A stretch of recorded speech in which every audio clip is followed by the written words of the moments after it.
নমস্কার বন্ধুরা, good morning. স্বাগত জানাই আবার আমার একটা নতুন ব্লগ ভিডিওর সাথে। তো কেমন আছেন আপনারা? আশা করছি ভালো আছেন। আমি ভালো আছি আপনাদের ভালোবাসায়। তো সকালবেলা উঠেই দেখুন ভাতের হাঁড়ি বসে গেছে। তো আজকে কিন্তু চতুর্থী অহরাত্র বলে লেখা আছে ক্যালেন্ডারে, যাই হোক। তো চতুর্থীর শুভেচ্ছা আমার সকল বন্ধুদের। তো পুজোয় তো কলকাতার ওই সাইড তো জলে জলাময় কি অবস্থা দেখুন, বড় বড় প্যান্ডেল এরকম যদি জলে ভেসে যায়, কত খরচা করে প্যান্ডেলটা হয়েছে, কত আনন্দ, কত আশা থাকে এই দুর্গাপুজো নিয়ে। এরকম যদি হয় কি ভালো লাগে বলুন?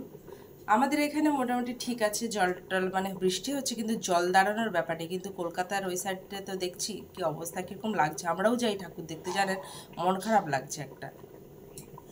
বৃহস্পতিবার যেহেতু নিরামিষ হবে, যে সকালবেলা দেখুন ছানা কাটিয়েছি, ছানার তরকারি করব বলে।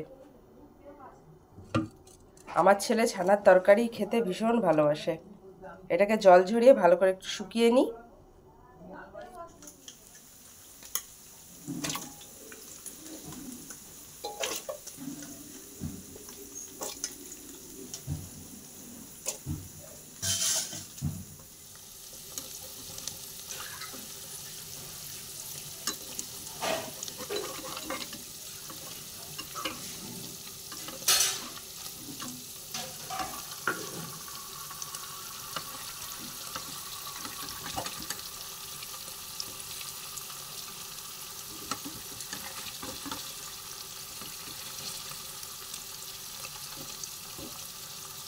ওদিকে ভাতটা তো হয়ে গেছে, ছানাটা আলুটা সিটি দিতে বসিয়েছি, ছানার তরকারি হবে।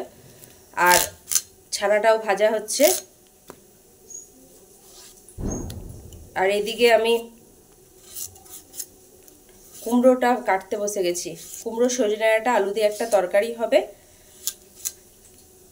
আলু ভাতে তো আছেই। আর ছানাটা তো খুব বেশি হয়নি, করলা ছানা কতটা আর হয়। তো ওই প্রত্যেকের মাপে মাপে হয়তো একটা না দুটো করে হয়ে যাবে। আর একটু পাঁপড় ভাজা করবো, ব্যাস।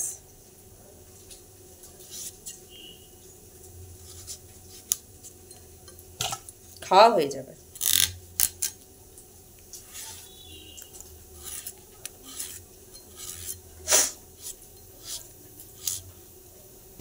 ঠাকুর দেখতে কে কে বেরিয়েছেন কমেন্ট করবেন। আমি এখনো বেরোইনি। আমাদের এইখানে সত্যি কথা মানে দুদিন আগে যা ঘটনা ঘটলো, তারপরে আর কি বলবো বলুন। মানে একটা ভয়ই লাগে, ভয় মানে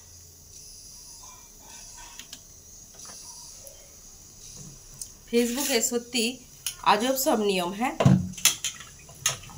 মানে ভিডিও ভাইরাল হলেই বা ভিডিওতে প্রচুর পরিমাণে ভিউজ থাকলেই যে ডলার জমা হবে, এরকম কিন্তু কোনো মানে নেই। আমি বুঝতে পারলাম, হাজারের উপরে ভিউজ হওয়ার পরেও কিন্তু ডলার জমা হয়নি। এদিকে 200-র উপরে ভিউজ, ডলার জমা হয়ে গেছে।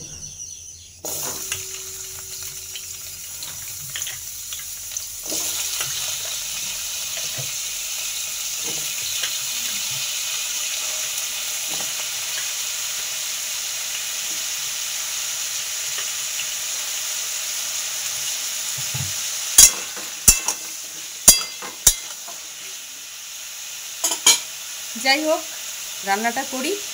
তো ভিডিওটা আজকে এতটা পর্যন্তই থাক। দেখা হবে আবার অন্য কোনো দিন অন্য একটা ভিডিওর সাথে। আমার চ্যানেল যারা নতুন, অবশ্যই চ্যানেলটাকে ফলো দিয়ে দেবেন। আর হ্যাঁ, আমার ভিডিওগুলো যদি ভালো লাগে, একটা লাইক আপনাদের কাছে সেটা আমি চাইতেই পারি। আপনারা ভালো থাকবেন, সুস্থ থাকবেন। দেখা হবে আবার অন্য কোনো দিন অন্য একটা ভিডিওর সাথে।